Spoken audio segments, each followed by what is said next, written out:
Pagbasa mula sa unang aklat ng mga hari. Sa Syria ay may isang pinuno ng hukbo na nagngangalang Naaman. Mataas ang pagtingin sa kanya ng hari, sapagkat sa pamamagitan niya ay pinapagtatagumpay ni Yahweh ang Syria sa mga labanan. Si Naaman ay isang magiting na mandirigma, ngunit siya'y may sakit na ketong.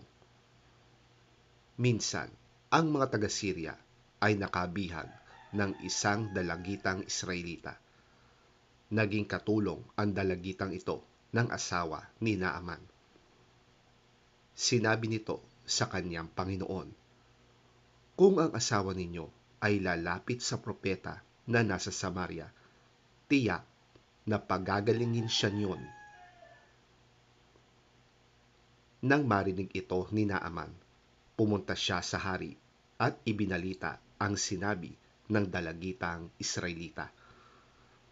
Sinabi naman ng hari, "Sige, pumunta ka, at magpapadala ako sa iyo ng sulat para sa hari ng Israel." Pumunta nga si Naaman na may dalang 350 kilong pilak, 6,000 pirasong ginto at 10 magagarang kasuotan.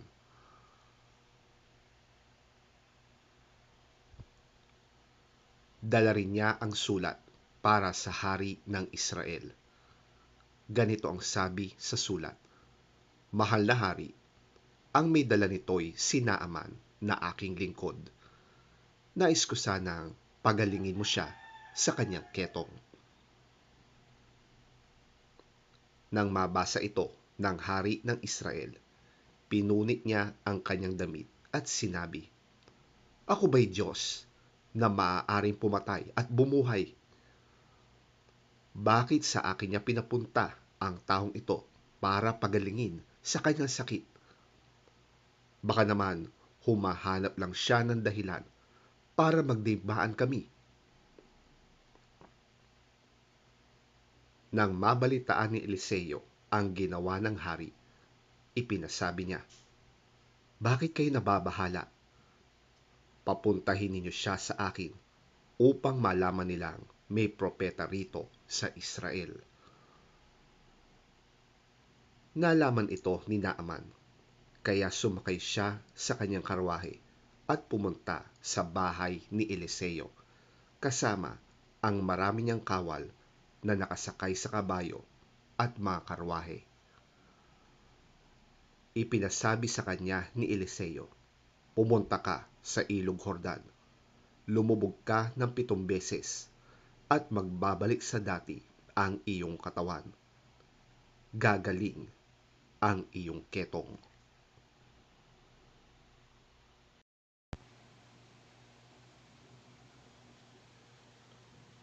Nang marinig ito, galit na umalis si Naaman.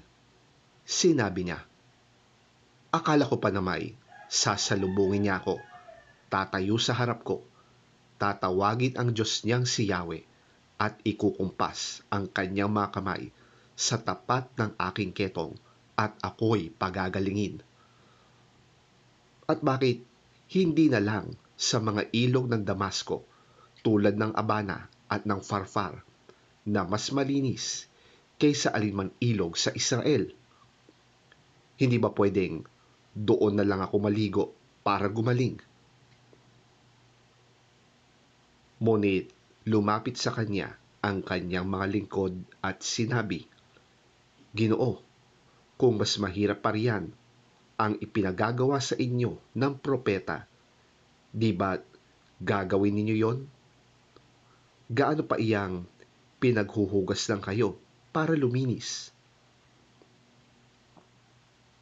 Kaya pumunta rin si Naaman sa ilog Jordan at naglublob ng 7 beses, gaya ng ipinagbibilin ng propetang si Eliseo. Nagbalik nga sa dati ang kanyang laman at kuminis ang kanyang balat tulad ng kutis ng bata. Si Naaman at ang kanyang mga kasama ay bumalik kay Eliseo. Sinabi niya, "Ngayoy, napatunayan kong walang ibang Diyos sa ibabaw ng lupa kundi ang Diyos ng Israel."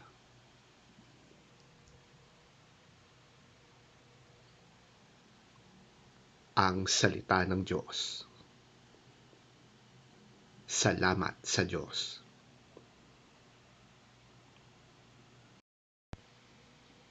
Ang mabuting balita ng Panginoon ayon kay San Lucas. Papuri sa iyo, Panginoon. Tandaan ninyo, walang propetang kinikilala sa kanyang sariling bayan. Ngunit sinasabi ko sa inyo, maraming byuda sa Israel noong panahon ni Elias nang hindi umulan sa loob ng 3 taon at nagkaroon ng tagutom sa buong lupain. Subalit, hindi pinapunta si Elias sa kanino man sa kanila, kundi sa isang byuda sa Sarepta sa lupain ng Sidon. Sa dinami-dami ng mga may ketong sa Israel noong panahon ni Eliseo, wala ni isa mang pinagaling at nilinis maliban kay Naaman na isang taga-Syria. Nagalit ang lahat ng nasa sinagoga nang marinig ito. Nagsitayo sila at itinaboy siyang palabas papunta sa gilid ng bundok na kinakatayuan ng bayan upang ihulog siya sa bangin.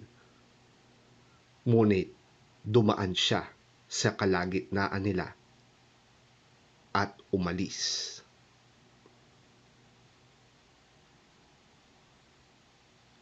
Ang mabuting balita ng ating Panginoon. Pinupuri ka namin, Panginoong Hesukristo.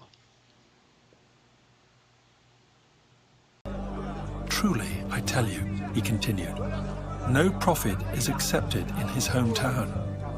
I assure you that there were many widows in Israel in Elijah's time, when the sky was shut for 3.5 years, and there was a severe famine throughout the land. Yet Elijah was not sent to any of them, but to a widow in Zarephath, in the region of Sidon. And there were many in Israel with leprosy in the time of Elijah the prophet, yet not one of them was cleansed, only Naaman the Syrian. All the people in the synagogue were furious when they heard this. They got up, drove him out of the town, and took him to the brow of the hill on which the town was built, in order to throw him off the cliff.